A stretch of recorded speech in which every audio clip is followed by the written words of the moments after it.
Hey, what's going on? Today, I'm going to talk to you about how to buy liabilities.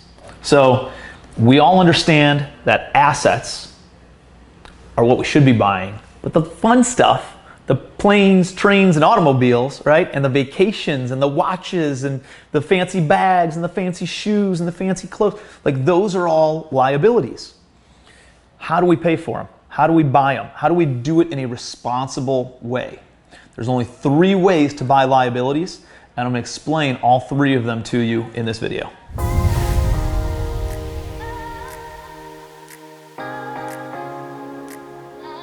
All right, so you know that there's a difference between assets and liabilities. Let's quickly define it just so you feel really comfortable with it. I don't define it the same way that your CPA might define it. I define assets as anything that puts money in my pocket, okay? So that's a piece of real estate, it's a rental property, it is commercial real estate, it is a business that generates revenue, it's passive loans that pay dividends on a monthly basis. Those are all assets. A liability is something that takes money out of my pocket. What's a liability? This is the toys, right? So this is the watches, this is the vacations, this is the jets, the fancy trips that you're taking. Your car is not an asset. Now, your CPA might say that it is, but it's actually a depreciate and it takes money out of your pocket. Your home, on paper, might look like an asset, but it actually takes money out of your pocket on a monthly basis. So your house is not an asset, it is a liability. How do we pay for liabilities? There's 3 ways that I'm gonna go over that you can use in order to pay for liabilities. First 2, I'm gonna kind of run through a little bit quickly, and the 3rd one is something that nobody uses, and I wanna make sure that you guys have the insights on how to do it for yourself. So let's go over number 1. Number 1 is by taking a percentage of your income and allocating that towards liabilities. So if you make $100,000 a year and you want to dedicate 10% of your income to liabilities, you would spend $10,000 a year on liabilities. If you want to spend more than that on liabilities, you need to go and make more money, right? Stay disciplined in this practice. So go and make $120,000 a year if you want to dedicate $12,000 a year to liabilities. If you want to dedicate $20,000 a year to liabilities, you need to go make $200,000. That keeps you inside the lines and financially and fiscally responsible. Number 2, the second way to pay for liabilities is by buying an asset first that then generates enough revenue to pay for the liability. Let me give you an example. You want to go buy a car. The car has a payment of $400 a month on it. Go find a rental property that generates, after operating expenses, after your debt service or your mortgage, generates enough cash flow of at least $400 a month to then pay for the monthly payment on that liability.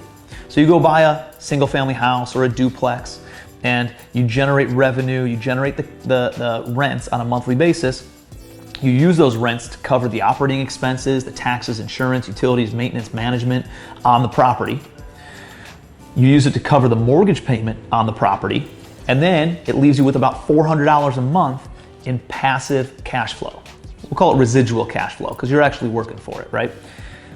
That $400 a month then makes the payment, bring the money in, and that will cover the monthly payment on your liability. You can go buy a car that has a monthly payment of $400 a month. Here's the beauty of this. Once that car's paid off, you still own the asset. It's still generating revenue. And as that asset pays down the principal balance on the loan, and as the asset appreciates over time and the rents bump up, you can actually afford a nicer liability or a bigger liability as you generate more and more cash flow from that asset.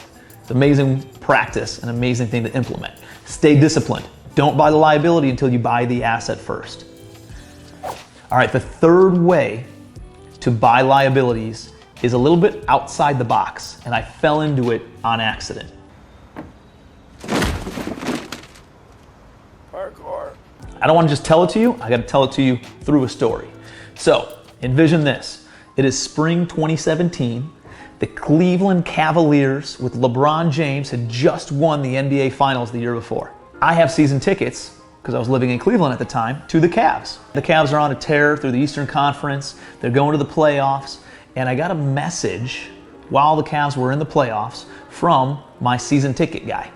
And he sends me an email, and I remember sitting at my desk in Cleveland, Ohio, and I open up the email, and it says, "Hey man, hope you're doing well. Tim, we have one more suite left to the Eastern Conference Finals. It's $30,000 for that suite." And I remember looking at the email and thinking, who the hell would pay $30,000 for a basketball game? And I remember deleting the email and being like, it's insane. I'm not even responding to this. And I did a little bit of a thought audit. I kind of leaned back in my chair and I thought, well, it's the last suite that's available. So obviously somebody's paying big money to have one of these suites for the Eastern Conference Finals. And I got to thinking, I'm like, to say that, it's crazy. Obviously somebody's spending money. Somebody has the money. What do they know that I don't know? And I went down this path of, well, what if I turned it into a business expense? What could I write it off? Could I use pre-tax dollars to pay for this liability? Yeah, I guess I could. If I brought a bunch of business people out. Then this thought came across my head. How do I turn this liability into an asset? I'm a big believer that if you ask better questions, you will get better answers. And the more pointed and direct the question is, the more pointed and direct the answer is going to be. So I asked myself, how do I turn this liability into an asset? How can I make it not take money out of my pocket, but put money into my pocket? Got the wheels turning, right? Got the juices flowing. Now I'm all excited and I'm thinking, what if I had never hosted a mastermind before? What if I host a one-day mastermind and I invite 15 business owners out and they each paid $2,000 to come out to the one-day mastermind. I take them out to a nice steak dinner, and then we go to the basketball game. It was like an 8 o'clock basketball game. And then we had the suite, and the suite had like 18 tickets in it. So I could fit essentially myself and 15, 16 other people in that venue. And I got all excited about it, okay? So here's what I did. I sent some text messages out to a handful of business owners and friends who had stuff going on. I knew that they had money. And I said, hey, if I host a one-day mastermind at my office, along with having a suite to the Eastern Conference Finals where LeBron is playing the Celtics, right? Would you pay $2,000 to come out to that? And I sent 7 messages, and I went 7 for 7 on people saying, absolutely, 100%, I will be there. I'm in. And so I got all excited, right? And so very nerve-wracking because I haven't put a liability that cost $30,000 on my credit card before. And if you're familiar with my story, you know that I don't like consumer debt. I do not. I'm fine having debt on my investments. I do not like having credit card debt because of where I was in 2012 with $25,000 of credit card debt and $80 in my bank account. So it took a lot of power to call up this sales rep and say, I'll take the suite, and then give him my credit card and put $30,000 on that credit card. I was nervous. I called up my mentor. I said, what do I do? He's like, dude, just start banging out phone calls. Start calling people. Let's fill up all the seats. And it was like next week, so the suite was available for the following Wednesday, and it was like a Thursday afternoon. And so I got 7 people already committed. So it's halfway already paid for. And I bang out another, 10, 15 calls, and I fill up the last 8 seats. And so I got 15 people to pay $2,000 a piece for this basketball game and the one-day mastermind that allowed me to pay for the entire mastermind. Here's the magic of it though. The suite actually came for the entire series. So we had 2 home games, and I brought the business people out to the one game, and I brought my family and friends out to the other game. That allowed me to look like the man, right? And offer this awesome experience to my family and friends. And it was really a lot of fun. Then at the mastermind, I just wanted to throw the mastermind to pay for the liability. You know what happens at masterminds? People quit their jobs. People start new businesses. People start new ventures. Partnerships occur. Deals happen. At that mastermind that I only intended to pay for this $30,000 liability, my buddy Steve Morris came out. Steve Morris was looking for a deal, and Steve Morris ended up buying a duplex that I had at the time, or wholesaled a duplex to him at the time, and I made $22,000 more in my investment business because he came out to that mastermind. Not only that, but my good buddy, or my attorney at the time, Fatty Bhumitri, who'd never been out to a mastermind before, I invited him out. I had to guarantee his $2,000 was going to be worth it, otherwise I'd return it to him. And then he ended up coming out to that event. You know what Fatty realized? He realized that he had a lot of credibility in his influence, in his circle of influence.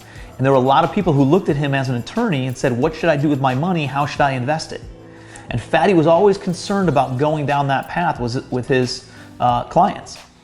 Eventually, he comes out to this mastermind. As he sits there, we cut a deal on some property and land we were going to buy, and he raised $700,000 for us the next month. An opportunity that I wouldn't have had to be had the opportunity to get into, something that he wouldn't have had the opportunity to get into if that event did not take place. Okay, so that all these other different deals that I wasn't even a part of that were going on amongst all the other people that were there also occurred. It not only paid for the liability, but it created so much more opportunity out of the whole thing.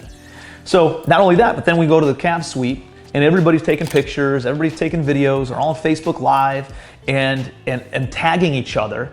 And all of a sudden it became a little bit of a thing. And people are like, when's the next one? What else can we do? You know, can I come out to the next one? How much was it to go to that? Hey, can we plug into the mastermind? And it turned into my educational platform that I have today on accident. Because I asked myself, how do I pay for this liability? How do I turn this liability into an asset? Now it's a part of my everyday business and everyday life. I've built an educational platform selfishly to pay for liabilities, right? But here's the thing, I provide so much value to others. This is the key. You have to provide so much value to other people that they're willing to pay you, right? And they're willing to pay you for that liability. I'll give you an example. Last December, I had my buddy Mark call me up. He's like, hey man, we're gonna do a mastermind down in St. Thomas, and then we're hopping on a 116-foot yacht. And the flight's down there, and then the stay at the Ritz was over $1,300 a night to stay at the Ritz.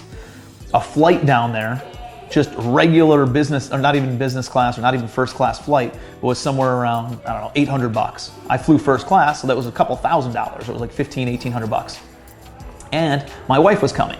So just to go to the mastermind at the Ritz in St. Thomas, between flight, the stay, and whatever we're gonna spend there, was gonna be around $10,000.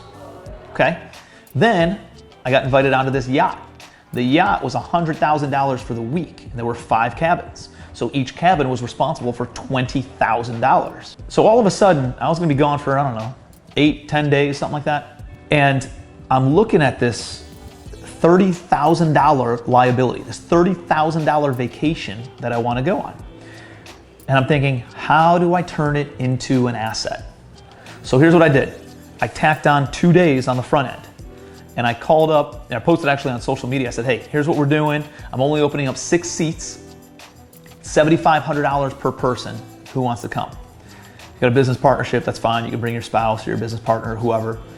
But it's $7,500 per person, only 6 people with me down at the Ritz. You got to pay your own way, get there, pay for your own hotel room. I'm only, we're gonna do the mastermind. I'll get a boat, we'll go out, we're gonna have a good time, all that kind of stuff, and I'll cover that. And I got 6 people, I actually had more than that, but I cut it off at 6. I had 6 people pay $7,500 a piece to come and hang out down in St. Thomas with me. So not only 6 times $7,500 is $45,000. Not only did it cover my entire vacation and me sitting on a yacht for a week, but it also put another $15,000 in my pocket while I was on vacation. So how can you do this? How can you create enough value for other people to turn a liability into an asset? Think about a vacation home. I got real big into vacation houses in 2018, 2019, and I bought a handful of them. I wanted to do it as a business, not a very good business, but you can take a second home and turn it from a liability into an asset easily now. With Airbnb and VRBO, it's standard procedure. Most people book on Airbnb and VRBO instead of hotels now. VRBO and Airbnb generated more revenue in Florida last year in the hotel industry. That's how prominent it is out there right now. So if you're looking to buy a second home, why not buy it and then rent it out? You can rent it out on the holidays and the high season, and then you can utilize it the other 3, 4, 5 months of the year, and it covers all your operating expenses, majority, if not all of your mortgage, and then it gives you a free place to go on vacation and have somebody else paying down your mortgage and creating value and building up your wealth, right? Same thing with a car.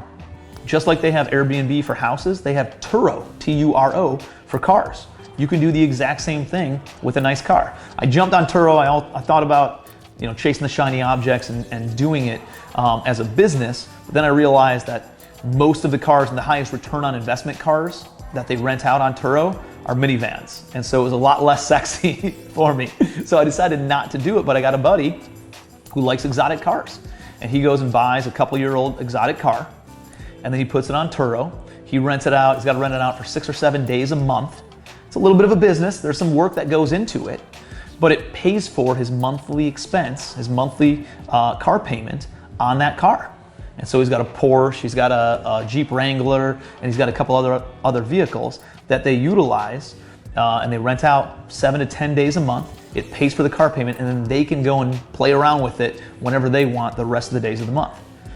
You can also do it with jets. You go and buy, I'm looking at jets to potentially buy. I got my team flying all over the country looking at apartment buildings.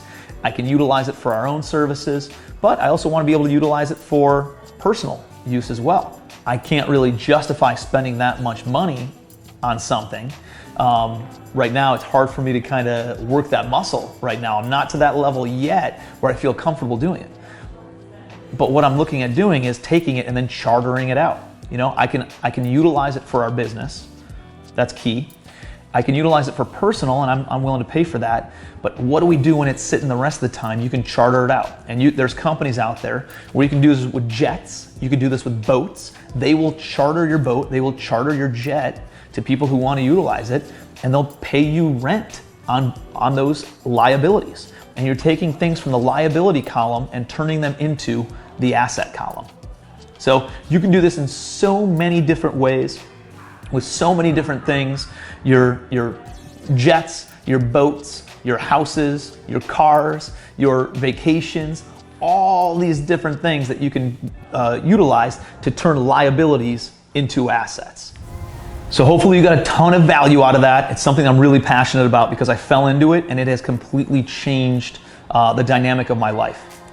And now I'm able to live a first-class lifestyle by still staying financially competent, financially disciplined, and not getting outside of the box on spending money frivolously, right? So I'm able to go out and I buy assets that pay for the liabilities, and I turn those liabilities into assets by the ways that I just shared with you in this video. So if this is helpful, I want you to go out and do it.